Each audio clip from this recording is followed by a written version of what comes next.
जागते रहो।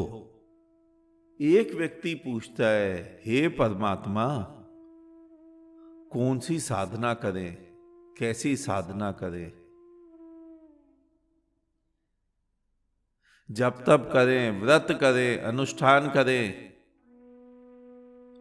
साधना सिद्धि करें,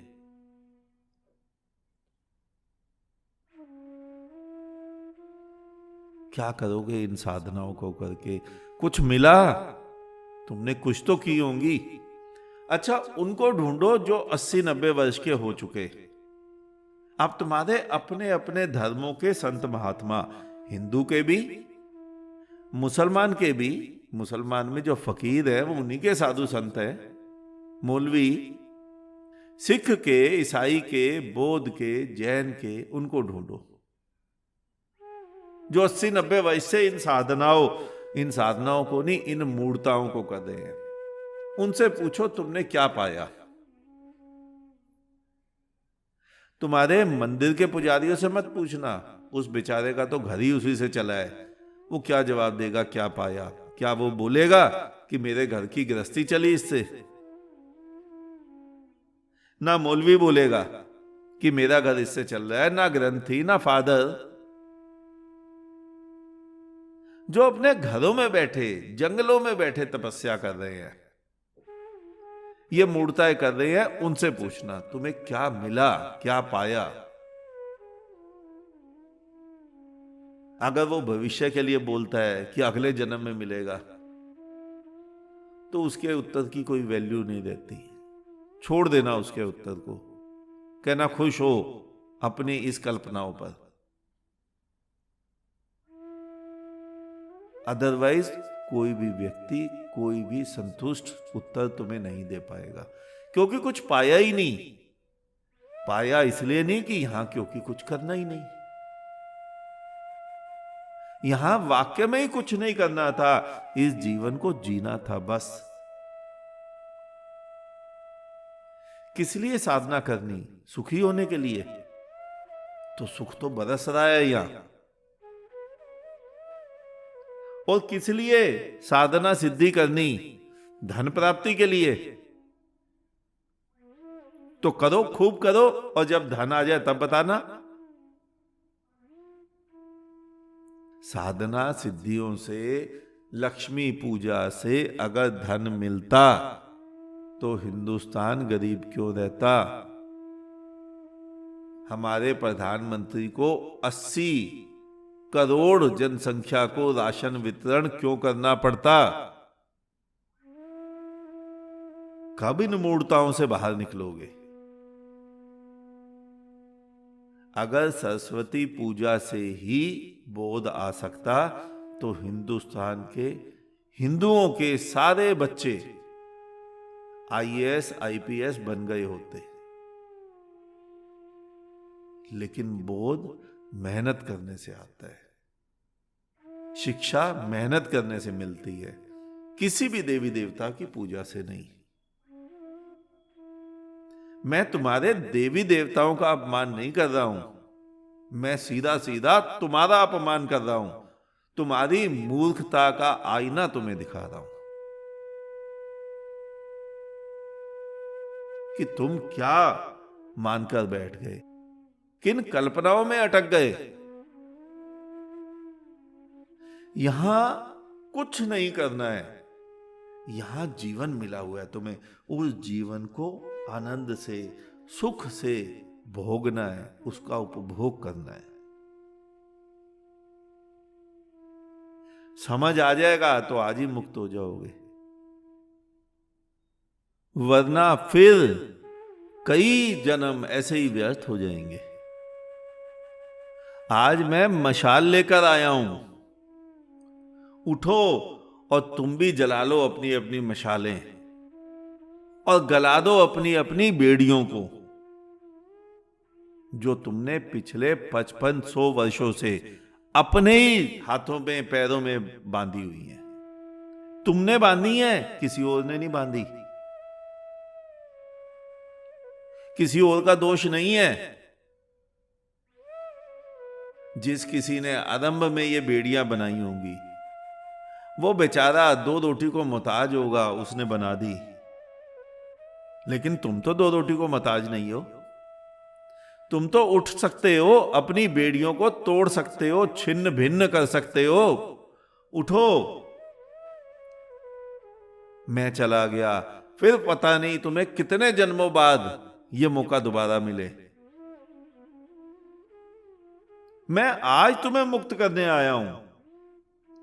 तुम्हारी इच्छा हो आज मुक्त हो जाओ, और तुम्हारी इच्छा ना हो तो बंधे रहो इन्हीं में। हिंदू, मुस्लिम, सिख, ईसाई, बौद्ध, जैन, इन्हीं हथकड़ियों को पहने दो और खुश होते रहो कि तुमने कंगन पहने हुए हैं सोने के। हर धर्म का व्यक्ति, चाहे हिंदू, चाहे मुस्लिम, चाहे सिख या ईसाई या बौद्ध या जैन, दुनिया में 365 धर्म होंगे। हर धर्म का व्यक्ति ये मानता है कि मैं अपने धर्म को मानता हूं, राम राम, कृष्ण, अल्लाह, जीसस, नानक, जो भी वो मानता है वो जपता हूं, तो मेरा भगवान मुझसे प्रसन्न है। केवल मैं ही भगवान को प्रिय हूं। यह हर धर्म का है, किसी एक की बात मत गिनना। हिंदुस्तान वाला व्यक्ति कहता है मैं हिंदुस्तान में जन्मा हूं, मेरा बड़ा सौभाग्य है, मैं देवभूमि में जन्मा हूं, मेरा बड़ा सौभाग्य है, मैं हिंदू में जन्मा हूं, हिंदू कुल में, मैं ब्राह्मण कुल में जन्मा हूं। तुम्हें क्या लगता है पाकिस्तान में जन्मा व्यक्ति अपने आप को हीन मानता है? या चीन में, रशिया में जन्मा व्यक्ति अपने आप को हीन मानता है? कोई भी तो नहीं। फिर ये मैं कैसी? फिर ये मैं केवल अहंकार की मैं, और उसी अहंकार को तो छोड़ना है। एक साधना होती है जिसको बोलते हैं, तुम्हारे ही धर्मों में है, शमशान साधना। उसमें साधनाएं शमशान में जाके करनी पड़ती हैं। लेकिन वो क्या साधनाएं हैं, वो क्यों की जाती है, उससे होता क्या है? जब वो साधनाएं तुम शमशान में जाके करते हो तो वहां तुम्हें जो मुर्दे जलते दिखते हैं, तो उन मुर्दों के साथ साथ अगर तुम्हारी आंखें खुली हो तो तुम्हारी मैं भी जल जाती है कि कल मैं भी ऐसा हो जाऊंगा।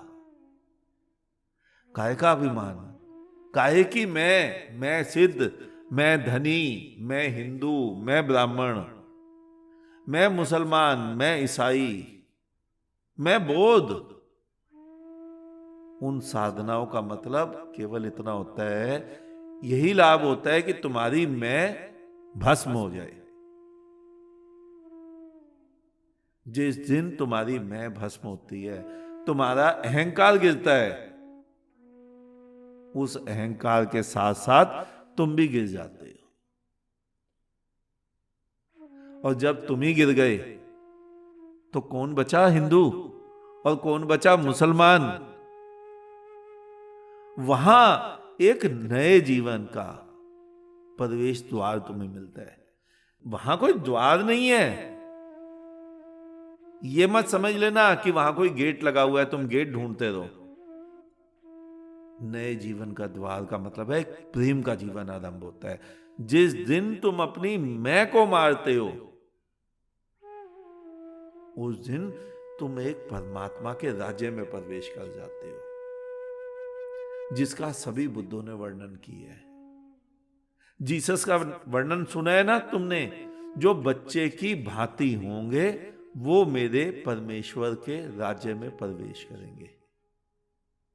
बच्चे की तो मैं नहीं होती, लेकिन तुम्हारी मैं तो बड़ी बलवान है। मैं हिंदू, मैं मुसलमान, मैं सर्वश्रेष्ठ, मैं सिद्ध, मैं साधक।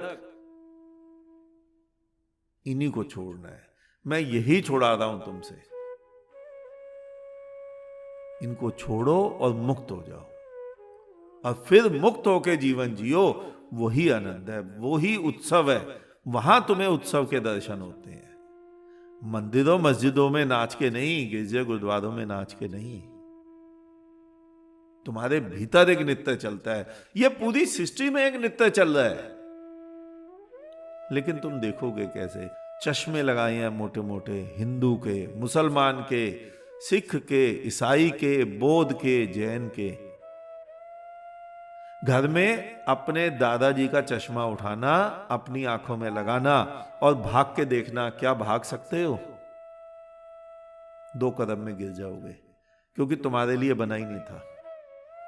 तुम्हारी आंखें वैसे ही ठीक थी, तुम वैसे ही ठीक हो, तुम्हारे लिए कुछ नहीं बना है। ये तो दुकान वालों का हिसाब किताब है। जिन्होंने दुकान चलानी है, कुछ भी चला लें। आज इतना ही, शेष किसी और दिन।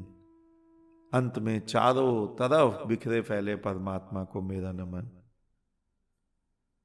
तुम सभी जागो, जागते रहो।